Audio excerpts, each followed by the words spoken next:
I am so excited about my next guest. Dr. William Parker is the author of A Gynecologist's Second Opinion. His website is Fibroids Second Opinion, and he is a practicing obstetrician and gynecologist in Santa Monica, California, a very highly respected gynecologist in the United States. And I'm so thrilled to have you here with us today, Dr. Parker. Thank you for having me. I want to get some sort of baseline information first before we proceed into some of the conditions that are often the cause for hysterectomy and that sort of thing. Can we start at the beginning and talk about heavy periods? It's a subject that not a lot of people want to talk about, but it's a subject that so many women, it's a condition that so many women suffer from. Sure. What exactly are heavy periods? What is heavy menstrual bleeding? Yeah, so in my practice, I try to define it as bleeding through a pad an hour. Okay. And I think if you go through more than a pad an hour, that's pretty heavy. And what I find is that women accommodate to the symptoms, that they don't really know what's normal. I'm not sure women really talk about exactly quantify how much bleeding they do. No, so they don't. Yeah, so they think this is normal, even though I'm bleeding through a pad an hour. Yeah, I've been doing that for a couple of years, must be okay. And then they get chronically anemic, which can be a problem. But the gynecologist, too, has a responsibility to ask about how much are you bleeding and quantify it some way, so that they don't get an answer, my periods are fine, because I think that's going to be misleading. And it's also not even a matter of how many pads you go through and what your blood levels are. It's also how that bleeding's affecting your quality of life. Yeah. Right? The story that is so vivid in my mind is that a patient came in one day and she said, okay, let me tell you what happened. I'm in a boardroom. I'm standing presenting to 10 guys in the boardroom. I'm wearing all white. And all of a sudden, I'm red from my waist down. And she said the guys are in the room. They didn't have a clue what to do. They were totally freaked out. I didn't know what to do. I had to run out of there. And, it just like scarred me emotionally. And I went, okay, now I totally get that. It's a pretty vivid picture. So that's the kind of thing they can get in your way. Women tell me all the time, I live my life around my periods. I can't go out. I can't go to dinner. I can't wear certain clothes. It rules my life. I was there. I lived that world. So you get it. I mean, you live in dark clothes. Mm-hmm. You plan to take time off work. Change of clothes. Change of clothes. Change of clothes. And change of shoes. I've interviewed women who bleed right down their legs into their shoes. Hey. So they keep a change of shoes at work. Unbelievable. And they still think that's normal. Yeah, no, I don't get it. So this is good what you're doing, because it's good for people to know, women to know, that this is not normal. Getting women to be aware is one thing. Getting them to do something about it is a whole other thing. Because as you say, when you normalize and when you accommodate, it's not even on your radar that you have a problem. Right. I would think if you have to bring an extra pair of shoes, that should be on your radar, don't you think? You would think, and if you're spending, I read one study that said the average woman with abnormal uterine bleeding or heavy menstrual bleeding spends about $5,000 a year just on pads. Wow, that's pretty compelling. That doesn't even include lost wages for days off work. Sure. Right? Right. So, okay, so the clinical terms are what? Heavy menstrual bleeding? Yeah, we've all agreed now to use this term heavy menstrual bleeding, because the old terms menorrhagia, metrorrhagia were very confusing, not well defined. So now it's heavy menstrual bleeding.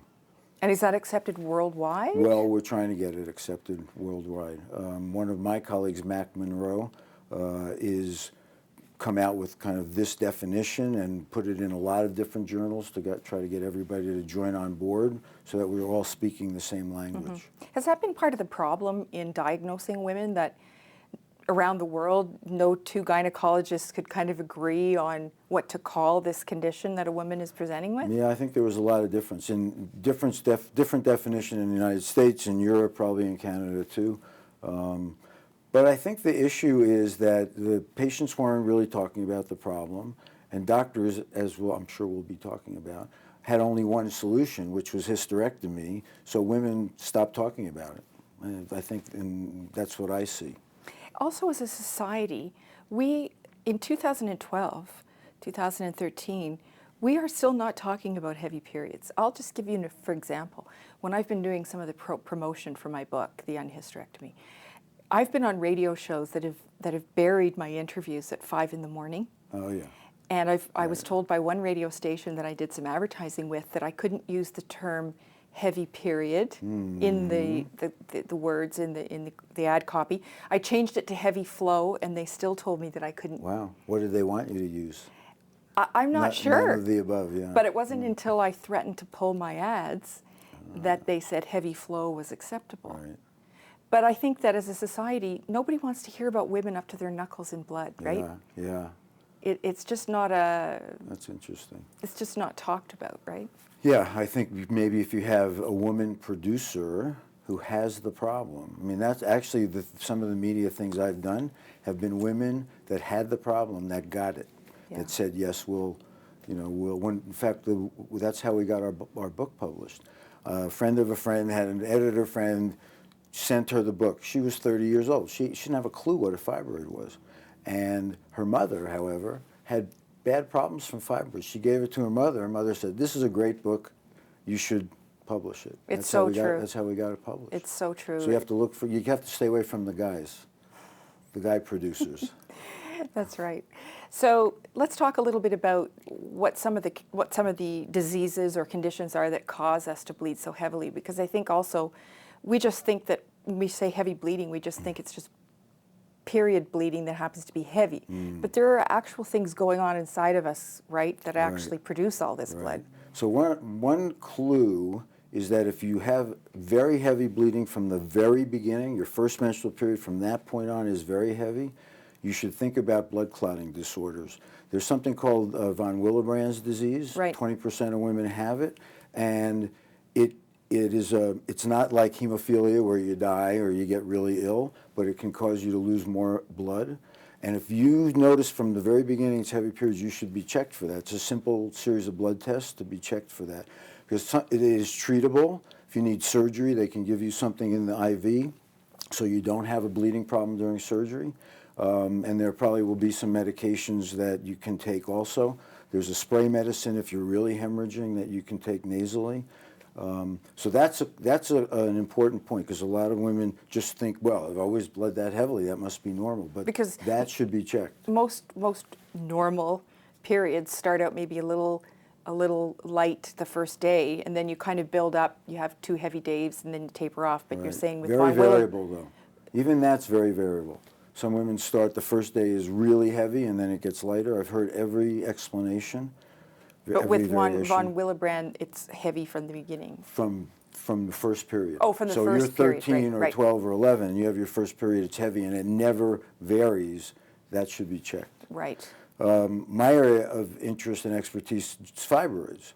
It's very common reason to have heavy bleeding, and very treatable. There are a number of ways to treat it. 1 in 4 women, I think, worldwide has fibroids, if I'm not Actually, mistaken. by the time women get to be 50, if you look carefully at the uterus, 80%. Yeah, 4 out of 5 have fibroids, that common. And but not all of them present symptoms, right? No, only 20% of those women will have symptoms. I actually don't know the percentage of women that present with bleeding as a first symptom. I'm going to say half probably present with bleeding. So fibroids that are in the cavity, bulging into the cavity of the uterus, don't allow the uterine vessels to contract. So normally when you have a menstrual period, you shed the lining, and that needs to clot. And the way that does it, one mechanism is the muscle wall of the uterus squeezes those blood vessels like stepping on a garden hose. But if you have a fibroid in there, the muscle can't squeeze, so the garden hose stays wide open, and the blood just pours out. So you can have fibroids outside the uterus, bulging outwardly will never cause bleeding, but inwardly often will cause bleeding. Right. I think that's the kind I had. Yeah, and that can be dramatic. I mean, even a tiny fibroid this size, hemorrhaging. Yeah, that's what I had. Yeah. And it is like hemorrhaging. You really feel like your insides are falling out. Yeah. And what are the little clots that come with that? So bleeding? your uterus, so you bleed inside the uterus, and it kind of sits there for a while, clots together, and then the uterus goes, squeezes it out. So it all comes out clotted together. It's just a sign of heavy bleeding. It doesn't mean anything, medically anything different. But again, so many women see those clots and the heavy bleeding, and they just think that's a normal period, right? Yeah, because they don't have a means of comparison. Right. So we've got fibroids, and what are some of the other things? So we talked earlier a little bit about endometriosis, which doesn't cause heavy bleeding, just causes irregular bleeding. Polyps usually irregular bleeding. Can endometriosis cause irregular and heavy bleeding? I would say my experience is mostly irregular bleeding, not so much heavy bleeding. And a lot of pain. And pain, yes. Those are the most common reasons that Right. women bleed, and then there can be hormonal changes. We see that kind of in very young women where their hormones are bouncing, and women just before menopause when their hormones are bouncing. They can have for a month lots of estrogen being made by the ovary, more than normal, build up the uterine lining, and then it all gets shed, and that can be heavy too. Also, I heard thyroid can affect. Yeah, thyroid is the master gland, so it kind of coordinates all the other glands. So yes, thyroid can do it too. Right, I'm hypothyroid, Yeah. so I think that was and also. hyperthyroid can do it also, both. Really. And yet fibroids are really your area of expertise. Yes. How many women come to you for help with fibroids? Because I can imagine it's a lot. Yeah, it's a lot. I see probably 5 or 6 new patients with fibroids every week, and the other day I was a 7th opinion because they'd seen 6 doctors that said hysterectomy, hysterectomy, hysterectomy, and they knew there was other information out there. I'm sure a lot of women get the 3 opinions and never make it to my office, but she somehow found the website, and Now that's determined. she doesn't need a hysterectomy. That's the other big message, is there's lots of other treatment now other than hysterectomy. Hysterectomy should be an absolute last resort when the patient says, I've tried X, Y, and Z, and now I want a hysterectomy. But most women haven't tried X, Y, and Z before they get to me. Right. And we'll talk about what those options are and what the treatment options are in a moment. But for someone in the States, under the way your healthcare system works, would that woman have had to pay, let's say in theory, out of her own pocket for these 7 consultations? Well, most women have insurance, most, not all, and that's a big problem in the States. In Canada, everybody's insured. That's a great thing. Although the flip side of that is that it can take us up to a year or a year and a half no, to get the opinion. Yes, there are pros and cons for both systems. Right. So in our system, most women have insurance, and the insurance will pay most, if not all, of the visit. And then they'll pay 80% of surgery or treatment. But every policy is different. It varies a little bit from. So, sorry to interrupt. It's okay. So what did you tell this woman? What was your 7th? What was your opinion? So she can absolutely have a myomectomy. She has 2 fibroids. One's about this big, one's about this size. And we can do that laparoscopically as an outpatient. And she was ready to sign up right then. I said, no, go home and think about this. I don't like patients making decisions in my office because it's too nerve-wracking. Just go home, you think about it, you talk to your partner about it, and call me on Monday. And for clarification, a myomectomy is just the removal of the problematic tissue. Yes, it's not removing the uterus. Right. Fibroids, interestingly, fibroids grow, if you were to plant an onion in the ground as it grows, it pushes away the dirt, doesn't eat the dirt. Fibroids push away the normal muscle. So if you take out the fibroid, all the normal muscle is there to be put back together again. So you basically end up with a normal sized uterus. So it's just reconstruction of the uterus after taking out the fibroid. So you recommend or perform laparoscopic myomectomies, correct? I do all of them. I do it laparoscopic, abdominal myomectomy for big fibroids, and hysteroscopic through the vagina and cervix to take out the fibroid that's in the cavity, the ones that cause heavy bleeding. So I do all 3 of those. How do you decide which methodology to use? So for the ones in the cavity, that's pretty clear because you can tell them either by looking with a telescope in the office, hysteroscopy, or MRI. Ultrasound's not very good at determining that.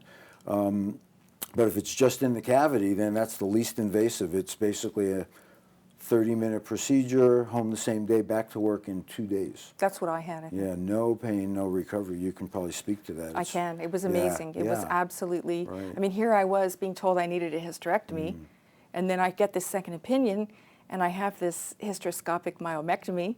I walk out of the hospital, my husband picks me up, I plunk myself down in the chair. I didn't even need an Advil. Yeah, amazing. Yeah, that's the way it is.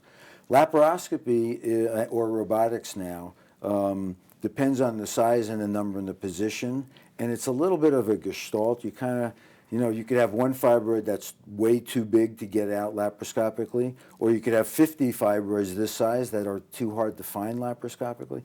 When we do laparoscopic surgery, so we have tiny incisions, 4 tiny incisions, but the instruments in the belly are metal. There's no sense of feel or touch, where if I do a bikini incision, I can feel a fibroid this little. So if there's 50 little fibroids, it's better to go in, find them all, take them out. But if it's 4 fibroids this size, laparoscopy is usually the way to go. And then it's up to the patient. I never tell a patient what to do. In fact, I had a very interesting patient last week who could clearly have an easy laparoscopic myomectomy. The 4 scars that she would have, one would be in the belly button, a little tiny one here, and then a little tiny one here, and a little bigger one here. She wants the bikini cut because she wants to hide it with a bikini. And that's going to make instead of a 2-week recovery, it's going to be a 6-week recovery. But I said, hey, whatever you want to do. It's your choice. Yeah, it's totally up to the patient. Was she a younger woman? She is 39. And therein, I think, lies one of the interesting things about this whole conversation. Women bring so many reasons to the table, right? Yeah. It's not just a matter of, I need a coronary bypass, do it. Right. Right? Right. When it comes to heavy menstrual bleeding that can be treated in a variety of different ways, oftentimes it is up to the woman to do the homework and decide what procedure. I would say 100% of the time. I never, ever, I get asked every day, in fact, by a husband of a patient yesterday, says, what should we do? And I asked my doctor the same thing. And I always say the same thing. I'm not going to tell you what to do. I'm going to give you all the information. You get to ask as many questions as you want. But there's so many other things that come into this picture. So the psychology, the recovery, what you do for a living, how much time you can miss from work, how you do with pain. And what you do for a living. One of the women in my book is a dancer, professional dancer. Yeah. So, you know, she didn't want I don't think she wanted the keyhole scars either, because she has to wear revealing costumes. Yes, sure. I mean, who would have thought, right? Yeah, but for her, that's a really big deal. Right. I've had patients make decisions I never would make.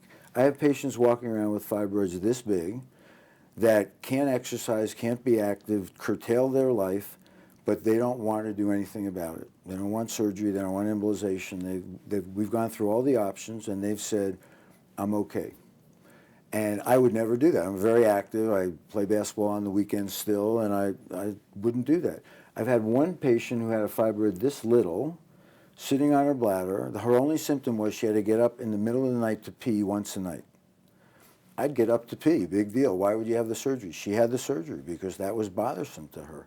So those kinds of extremes, I just said, this is not about me. It's about what you want to do about it. And yet, as we know, Dr. Parker, not all doctors are as open-minded as yourself, which is why we have women coming for seventh opinions. Seventh opinions, yeah. Right? Yeah. So why is there this disconnect? Why, like, I've had so many women contact me who've discovered my book, and you're in my book. Thank you very much for participating. Women come to me, and I'm sure they come to you every day saying, why didn't my doctor tell me about these alternatives? What's a myomectomy? I didn't even know what that was. Right. Why aren't doctors telling women about these? I used to be more protective of the doctor and say, you know, I don't really know. But now what I say is probably they don't know how to do what you need. They don't know how to do laparoscopic myomectomy. They're not comfortable doing large fibroids through bikini incision. They may not be comfortable doing hysteroscopic myomectomy. They were taught hysterectomy. They haven't really learned anything different, and they're not offering anything different. The irresponsible part is they're not telling them, the doctor doesn't tell the patient, this is available, this might be good for you, but I can't do it. You could see somebody else. That's the real disconnect to me. And I think that's unethical. I agree. But what recourse do we have as women? I mean, if we tried to report a doctor for being unethical by deliberately withholding information, I wonder if we would even win. Well, you know what? If you got a bunch of women to do it about the same doctor, I might go to the state medical boards. I'm not recommending that, but I would think that would be interesting to see how they would handle it. It's very interesting. So, a bit of ego, a bit of embarrassment on the part of the physicians? I would say it's probably more about the financial aspects of their practice. Really? Yes. because if I do a hysterectomy, I get the money. If I send you to this other doctor who does something else, I don't get the money. What are the rates like in the States? I know in Canada, where I live, a gynecologist gets roughly about $500 to do a hysterectomy. If he or she wants to do a myomectomy, which, as you know, is less painful, less risky, better recovery, but requires greater surgical skill and takes longer in the OR, they only get $250. Oh, that's interesting. So where's the incentive, right? So in the States, I would say it's probably they get about $2,000 for the hysterectomy and fairly equivalent amounts for the myomectomy. Fairly equivalent. So why wouldn't more doctors want to embrace some of these new techniques if the remuneration is the same? Well, laparoscopic myomectomy is technically difficult. You have to learn how to suture, and that's a hard skill. People are starting to do more robotic procedures because the suturing is a little easier. The problem there is it adds about $3,000 for every procedure to the cost to the hospital. Right now, the hospitals, at least in the States, are eating that cost themselves because they think it's promoting women to come to them. But eventually, somebody's going to have to pay for that money. It's going to have to come from somewhere. So is it that doctors just don't want to take the time to upgrade their skills? Or they think, because we do know that hysterectomy is a definitive solution, right? Yes. It still is the only real solution. Yes. So probably in all good conscience, a doctor can look at a woman in the eye and say, I can definitely solve your problem with a hysterectomy. Right, and there are some women for whom that's very appealing. Right. There are other women who say, no, under no circumstance am I going to do that. I mean, those are the people I end up seeing, are the ones that have said no, no, no, Right. as many times as But they need to say no. If you're a conventional surgeon who's always used his or her hands, and you're comfortable by using a scalpel, how difficult is it for you to learn these new techniques? So an abdominal myomectomy is not as technically difficult as laparoscopic. And I think a lot of us, me included, were taught that these can be operations where there's a lot of blood loss, but there are ways to deal with that and prevent that, and that it's a more difficult operation and it takes longer, to what you said. And I guess some people feel like it's just not worth the time or the risk. As a surgeon, I must say, again, speaking for myself, but I think a lot of doctors feel this way. You're in an operating room, you're taking care of somebody. It's a little nerve-wracking at times. You don't want anything to go wrong. And if you know how to do one thing really well, and that's what you're recommending, and you don't know how to do the other thing quite as well, you're going to be more nervous in that situation. Right. So it takes a little guts to go out and really learn something new and start practicing it and learn how to do it and be ethical about it. Right, and in an OR and in medicine, you don't always have time for the learning curve.